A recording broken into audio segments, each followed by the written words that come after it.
Ladies and gentlemen, the story you are about to hear is true.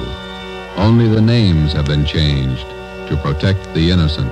Fatima Cigarettes, best of all long cigarettes, brings you Dragnet.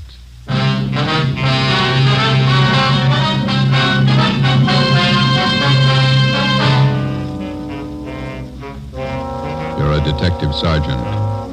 You're assigned to homicide detail. A young woman has been murdered. The body was discovered behind locked doors. The assassin is still at large. Your job, find him.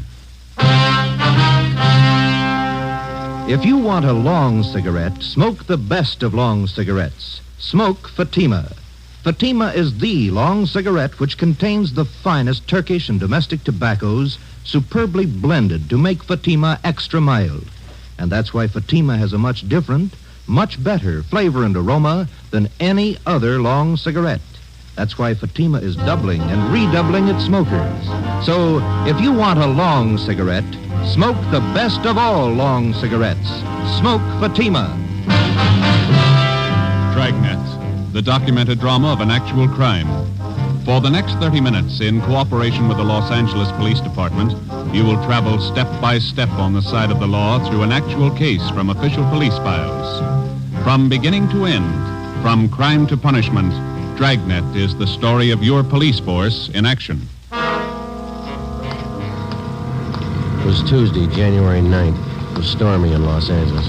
We were working a day watch out of homicide detail. My partner's Ben Romero, my name's Friday. I was on the way to work, and it was 6:45 a.m. when I got to the steps of the City Hall, the Main Street entrance. Hey, Joe, wait up. Morning, Ben. When did they call you? 5 a.m. Donahoe called you? Yeah, miserable out, isn't it? It's pretty wet.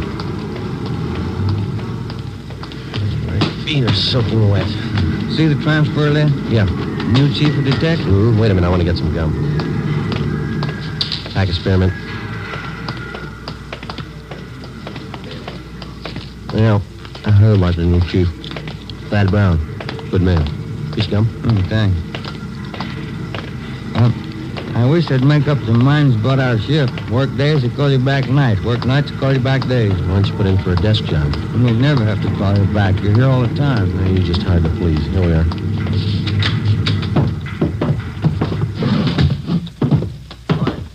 Keep what you see going. Thanks, Egan. Gentlemen, sit down. That's a great way to start off as your new chief. Call you back on a rotten morning like this. I'm glad you got the job, Thad. Yeah, congratulations, Chief. It's hard to follow a man like Ed Backstrand. Gonna need your help. You got it. Here's why I called you back. Laura Barclay. Did the dead body report, nightclub entertainer. Landlady found the body an hour ago. Who's covering? Burton and Anderson, they're out there now. Strangled, huh? Well, the lamp cord. Still trying to figure out how the guy got in the house. Doors and windows all locked. Yeah. The tact. That the motive? For now, yeah. I just came from there. I think there's more. Any reason? Her room wasn't prowled. Yeah. Just a hunch. Play it for me. Ben and I left Thad Brown's office, picked up Lieutenant Lee Jones at the crime lab, and drove to the West Adams district, number 16 Imperial Place, where the body of Laura Barclay had been found. It was an ornate frame structure done in Victorian style, at least 30 to 40 years old. Number 16 was on the ground floor. We went in. A narrow hallway led to the bedroom in the rear of the house. 2 gas jet fixtures, which had been converted to electricity, were the only illumination. This place has seen better days. Anybody else coming out, Lee? I see flash bulbs down there. They must be here already. Lieutenant, Friday, down this way. Hi, Burton. Hi. Photographer's covering the body position. Peterson's dusting for prints. Fred, shoot a couple of overheads. Don't make them all angle shots. Get up high, then move in close. Yeah, Chief was right. Room's in pretty good order. Did you talk to anybody, Burton? Landlady lives upstairs. Only 2 people living in the building. Did she tell you anything? Said the Barclay girl paid her rent on time. Good tenant. Plays the organ at the Blue Fox. Cocktail lounge. Any idea how the murderer got in here? Not yet. Every door and window in the place is locked. Anything else? That's it so far. We'll give you 15.7 of what we got. Okay, Lloyd. You and Anderson have another detail? Yeah, working on that Westwood thing. 2 uniform men outside if you want anything. Right, thanks. Looks like a tough one, Joe. Whoever did it must have come in through the keyhole. I'll see you later. So long, Lloyd. Andy, Peterson's dusting for prints. Nothing yet. Only piece of physical evidence so far, the lamp cord she was strangled with. I'll run it through downtown. Not a sign of a struggle. Maybe she wanted to die. Check the bathroom, will you, Ben? Yeah. I'll look around the kitchen. Hey, Pete, have you dusted the lamps yet? Not this one. I'm going to keep this over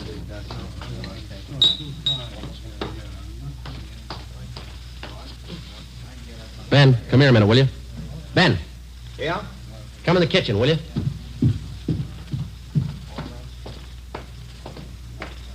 You got a pencil? Oh, yeah. Yeah, here you are. Okay. Take a look at this garbage chute here. Let me see. About 8 feet to the ground. Yeah, big enough for a man to get through. Oh, yeah. Yeah, no problem. Lee. I'll be right there. That could be the answer, Joe. Well, he either got in this way or he was in the house when she came home. What do you got? Garbage chute here. What do you think? Could be. Let me grab a kit. Let's see. Aluminum powder. There it is.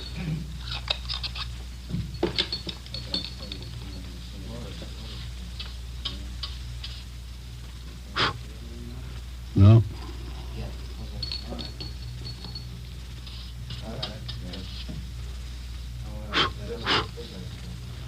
No, nothing on the outside of the lid.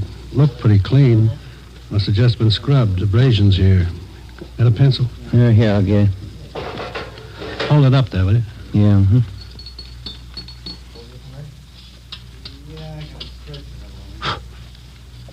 Yeah. There we go. Large prints. Unusually large. Big hands. Can I look inside the chute a minute, Lee? Go ahead. Watch that lid. Yeah, I will. Looks like it's blocked off upstairs. This thing hasn't been used for garbage for some time. Most of them were condemned a few years back. I'll get Fred to shoot these. Let's go in the living room. That desk been dusted, Lee? Yeah, it's clean. Go ahead.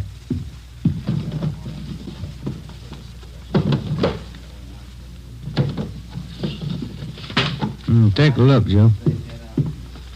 Yeah. Photographs. Hundreds of them. All men. Yeah, all different. Lee Jones and the crime lab crew finished up and went back to Central Division. 2 uniformed officers remained on duty at the scene of the crime. Thad Brown had men sent out to canvass the neighborhood. Ben and I went upstairs and talked with the landlady, a Mrs. Emma Smith. Yes? Police officers. You, Miss Smith? Yes. You're not the same officers I talked with before. No, ma'am. I wonder if we could ask you a few questions. I told the other officers everything I knew. We have to double-check, Miss Smith. Who was the girl who lived in the apartment below, number 16? Laura Barkley. Is that the name she used? The mail she received, was it addressed that way? Yes, it was. She was a very good tenant, Laura. No trouble with her at all. When did she move here? Oh, about 4 or 5 years ago. I have the rent receipts. I always save receipts. Did she always live by herself? Oh, yes. That apartment rents to one person only. Did she have many visitors, friends dropping in? None that I ever saw. Pretty much to herself, Laura. The men came yesterday and took it away. What's that, ma'am? The organ. Electric one. Laura rented it from a big downtown firm. Used to practice all the time. My, it was beautiful. Yeah. In the gloaming. She used to play that for me. Mrs. Smith, when did the men come and take the organ away? Yesterday, in the afternoon, about 4:30. Was Miss Barkley at home when they came? No, she wasn't. She left me a note to let them in, so I let them in. I never allow anyone in the apartment without a note. You know the name of the company where she rented the organ? Brazier's, it was called, down on South Spring. Well, didn't you think it was unusual that Miss Barkley didn't have any friends?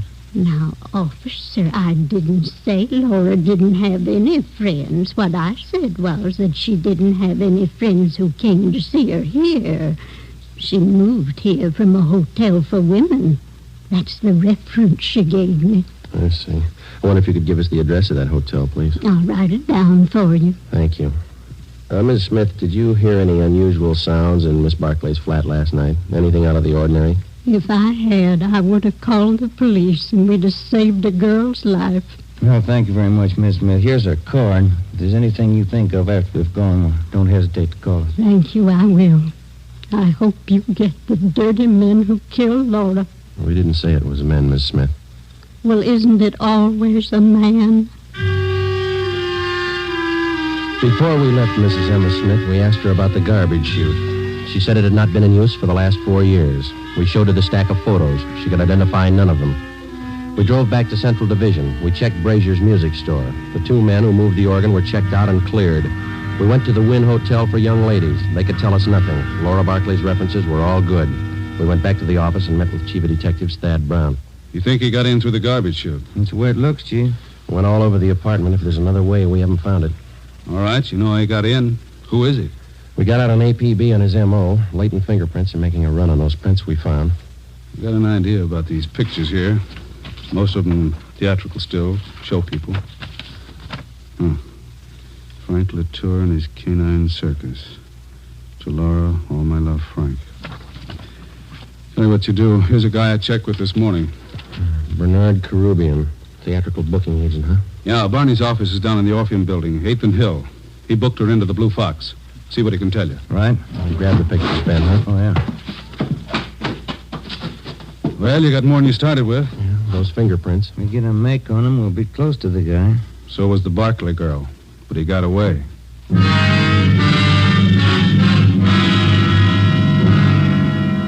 I wonder if we could see Mr. Carubian. Who's calling, please? Sergeant Romero and Sergeant Friday, police officers. Oh, one moment, please. Yeah, please. 2 police officers to see you, Mr. Carubian. Sergeant Friday and Sergeant Romero, is that right? Yes, ma'am. Send him in. Go right in. Thank you. All right, let's go. I'll be right with you. When them rosy roses bust through the snow, I'll be coming home on furlough again. When them General Sherman tanks are covered with ice, I'll be home for good, and won't that be nuts? No. This guy's stuff was cornbread. Sit down, fellas. Thank you. Can I help you? I understand that you booked Laura Barclay. Yeah, that's right. I spoke with a... Got his name right here. Chief Thad Brown? That's right. He asked me about Laura. Too bad about that. Any clues? We're working on it, Mr. Carubian. What makes a person pull a stunt like that? Laura didn't have no enemies. She had one. Well, I don't know much about her, except I've been booking her for about 4 years. Good organist. Pretty fair voice, too. Got some pictures here. I wonder if you could take a look at them. Yeah, sure. Quite a stack.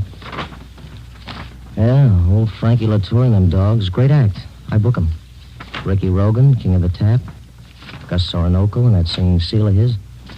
Yeah, I know all these people. I book 'em all. Did Laura Barclay work with all these people?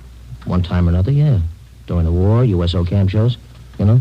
Do you know whether she was close to any of them? Well, come to think of it, she was. That Frankie Latour, crazy about them dogs of his. No, I mean the men themselves. Anybody that she seemed particularly interested in? Never heard her mention anybody. Pretty girl. Did you know her very well, Mr. Carubian? Only when she came in and out of town on an engagement. I'm a married man. Well, then you don't think there's anything to these pictures here of hers, huh? Well, I wouldn't say so. When you're on the road, you always collect photos of the people you work with.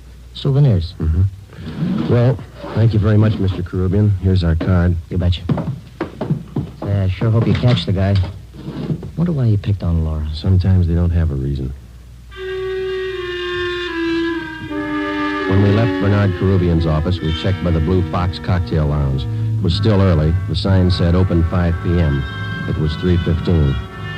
We went to the morgue in the basement of the Hall of Justice and looked at the coroner's report. The autopsy report stated that the cause of death for Laura Barclay was strangulation. We went to the second floor of the old city jail building, the crime lab. Nothing on the lamp cord. Standard UL 110 line. About anywhere. No prints. How about the chute, Lee? Went back there and rechecked. You were right. The guy got in through the garbage chute. Found more of the same prints along with some cloth impressions in the dust. Tell you anything? The guy was wearing some kind of tweed, Donegal, 15 to the inch. How about the size of a man, Lee? How big could he be to clear that chute? It had a 20-inch diameter. Almost any man could squeeze through that. Check the ground level of the chute. Cement, no footprints. You don't have too much for it. I got one thing for you. What's that? I think I found your motive, and not the one listed on the report. Yeah? Here are the blow-ups of the body. This 36 by 54 here. Hold that in, will you, Ben? No, I don't. Look through this magnifying glass here. The right hand. Yeah. See where I'm pointing? Ring finger, yeah. Look like ring marks. That's right. Pretty wide. Must have been good-sized rings. Well, they might still be in that room. I called Thad Brown. He had the room rechecked. No sign. And you think we got a burglary motive on our hands? That's my guess. Thad had the boys check with the landlady. She didn't know anything about any rings the Barclay girl might have had. That doesn't help. I think I got something else here. Library book. Hers? Her cards in one of the pockets inside, checked out from the L.A. Public Library main branch. Mm-hmm. I think these might be your lead on the missing rings. A librarian sees a person's hands every time they check out a book. That makes sense, Lee. We'll play it that way. What department were the books checked out of? The music room.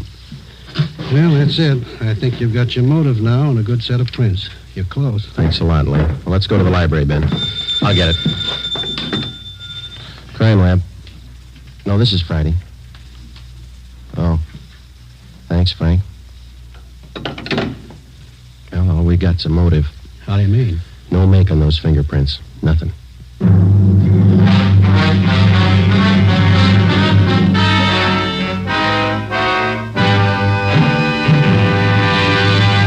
You are listening to Dragnet for the solution to an actual case from official police files.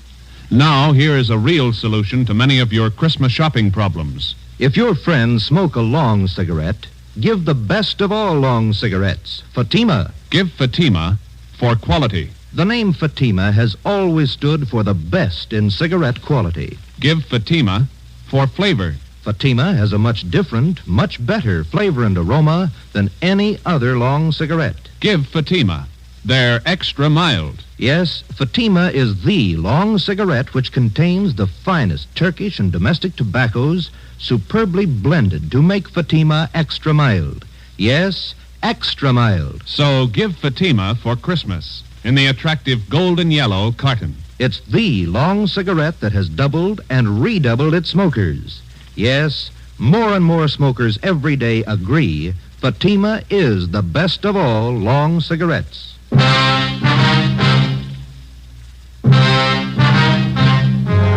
4:30 p.m. Tuesday, January 9th. Heavy rain. Laura Barclay's murderer was still a free man.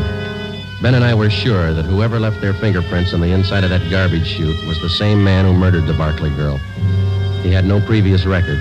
His first crime, as far as we knew, was a killing, and the odds were all in his favor. The fingerprints gave us nothing. All we had left to lead us to the killer were 3 library books and a stack of old theatrical photos. The solution of most crimes for the working detective is method and persistence. When you have clues, you work with them. When you don't, you work your way to a logical conclusion as best you can. We went to the Los Angeles Public Library, the main branch. The librarians in the music room handle thousands of readers every week.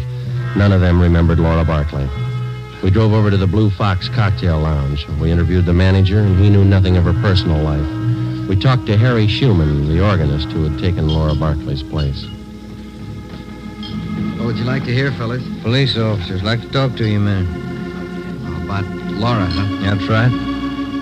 All right, if I keep on playing? The manager wants full 15-minute sets. Oh, yeah, go ahead, that's all right. What can I tell you? How long have you known Miss Barclay?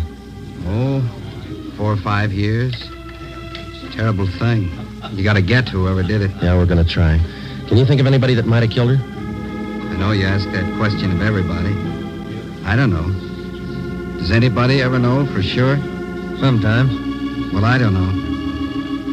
When you think of a person, you never think who might murder him. Maybe you might know a few things about her that you could fill us in on. I'll try. She go in for jewelry much? Rings, things like that? Funny you should ask that. She was nuts for it. Good things. Rings? Had a couple of beauties. Diamonds they were, big stones. Cost $4,000. I know she used to put most of her money into those rings. She buy them on time? Yeah. I remember one night she was overjoyed. The night she paid him off. Cost a lot of dough. Can you describe those rings for us? Not too good. I can give you the name of the jeweler she bought them from. That'll do. Do you know anybody else that we might talk to? Don't know any of her friends. She was an only child. No living relatives that I know of. How about her landlady? Yeah, I guess that's it, Harry. Thank you. For what? I wish I could help more. If everybody had your attitude, we'd be out of a job. Before we left the Blue Fox, Harry Schumann gave us the address of Laura Barkley's jeweler. The next morning, we checked with the manager of the store, and he gave us a complete description of the 2 diamond rings which the dead girl had purchased. They were valued at $4,000. He gave us detailed drawings of the rings. We went back to the office, gave the information to burglary detail. An all-points bulletin was put out describing them. Pawn shops throughout the city and state were alerted to watch for the stolen rings. We had lunch with Chief Thad Brown at Costa's Cafe. Never mind, O'Mara. I'll get it. Oh, thank you, Chief. I'll get the tip. Stew was good. Do you have some change for the cigarette machine? Thanks. Need any cigarettes, Joe? No, thanks, Thad.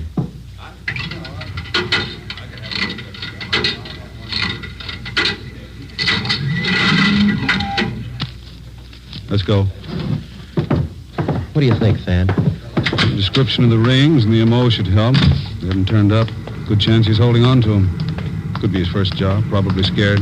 Anybody check back over the neighborhood there? Yesterday afternoon and this morning. A lot of door-to-door salesmen through that district. All been checked out. It's a dead end. Now where? If only those prints are checked out. Well, they didn't. Got a kickback from Barrett in Sacramento on his MO. No make. We'll have to get him with what we've got. Here's the car. Sure you picked up all the loose ends? We've been back over the course 3 times. Go over it again. Keep going over it until something breaks. For the next 10 days, we retraced our steps from the room where the crime was committed throughout the neighborhood to the place where she worked, back to the same dead end. Ben and I checked and double-checked each other to make certain that neither of us had overlooked even the smallest detail of the investigation. We got no place. It was 8 a.m., January 19th. Homicide, Friday. This is Robles and burglary, Joe. Yeah, Dick. Got something for you. Job pull last night. Couple of watches, strand of pearls. How do we figure in it? His M.O. Yeah? Guy got in through the garbage chute. Besides fingerprints and photographs, one other mark by which the unknown criminal is identified is by his method of operation, his M.O. Once a thief finds a successful means of operation, he seldom changes it. In our search for Laura Barkley's murderer, we had checked our files and found no criminals at large whose practice it was to gain entrance through a garbage chute. It was reasonably safe to assume that this was the same man. It was 2 p.m., January 23rd. I was on my way back from the Record Bureau. Just had a call, Joe. Elmer Radcliffe. Informant? Yeah. Says 2 days ago he heard about some guy who was making the rounds trying to peddle a couple of diamond rings. Same ones? And he's not sure. Doesn't know what the guy looked like. Any idea where the guy is now? Hasn't been around since. Told Elmer to keep his eyes open. Oh, that's good. Come in here, you two. What do you got, Thad? This report just came down from burglary. Pawn shop down on North Main took in a watch and strand of pearls last night. Yeah? Same stuff that Rubles called you about. Yeah, I remember. Where's it tying? Same guy tried to peddle a couple of diamond rings. 10 a.m., January 25th. Thad Brown arranged to have all pawn shop detail calls concerning the suspect put through to us on extension 2521, homicide. 5 days passed. No further word. Homicide, Friday. This is George Rose. I run the Harbor Pawn Shop, 2nd and Main. Yeah, what's the matter? Man in here, trying to turn those diamond rings. The ones on the stolen property list.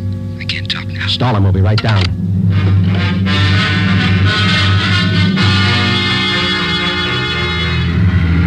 Come on, Ben, move it. Yeah? The next corner. There it is. Just up a block. Pull up. All right, let's go. Hell. Here we are. Say, fella, look out, Joe. He's got a gun. You all right, Joe? Yeah, out the back way. Let's get him. There he goes, up alley. Can you hit him? We didn't stop him. Watch it. Come on, Joe. He's turning on the spring. He ran into that cafeteria up the street. Come on, let's run. Where'd he go? You see him? Yeah, there he goes. He's headed for the kitchen. Come on. Stop that man! Stop him! Out the back door into the alley. There he goes. Duck, Ben. All right, Joe, stop. He's not stopping. Stay clear. He's down. All right, come on.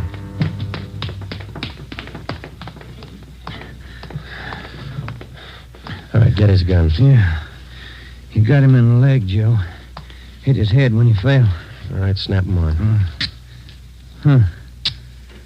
Look on the little finger of his right hand. 2 diamond rings. Yeah. Doesn't make sense, does it? What's that? $4,000 worth of diamonds, and he's lying on a pile of garbage.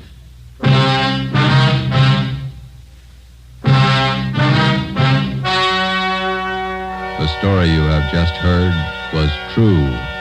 Only the names were changed to protect the innocent.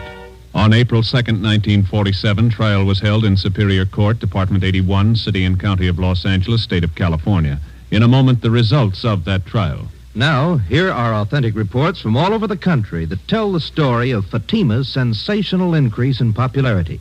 New Orleans Division. Fatima sales up 300%. Detroit Division. Fatima sales up 348%. Los Angeles Division. Fatima sales up 545%. More and more smokers agree Fatima is the best of long cigarettes. So enjoy Fatima yourself and give extra mild Fatimas for Christmas in the attractive golden yellow carton. Everyone who smokes Fatima says that this great new long cigarette is the best of all long cigarettes.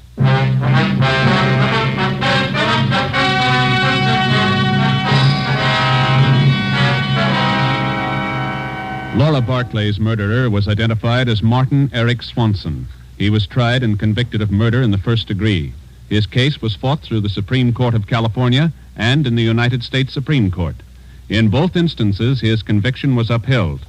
Last Friday morning, after a delay of 5 years, Martin Eric Swanson was executed in the lethal gas chamber at the state penitentiary. You have just heard Dragnet, a new series of authentic cases from official files. Technical advice for Dragnet comes from the Office of Acting Chief of Police W.A. Wharton, Los Angeles Police Department. Dragnet honors the city of Youngstown, state of Ohio, and the men who make up the Youngstown Police Department, another of America's great law enforcement agencies.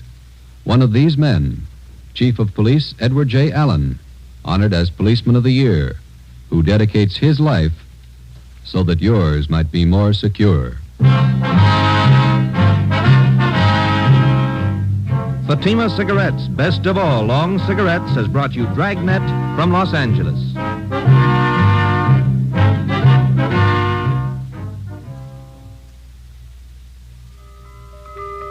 This Christmas, give the gift that makes every pipe smoker happy. A Christmas humidor of mellow Granger. Granger is made just for pipes by the tried and true Wellman method. Rough cut to smoke mild and cool, and humidor packed to stay ever fresh. Yes, make this Christmas a Merry Christmas for all the pipe smokers on your list. Give them each a Christmas humidor of mellow Granger. Listen to Dragnet next week, and be sure to hear Morton Downey tonight on NBC.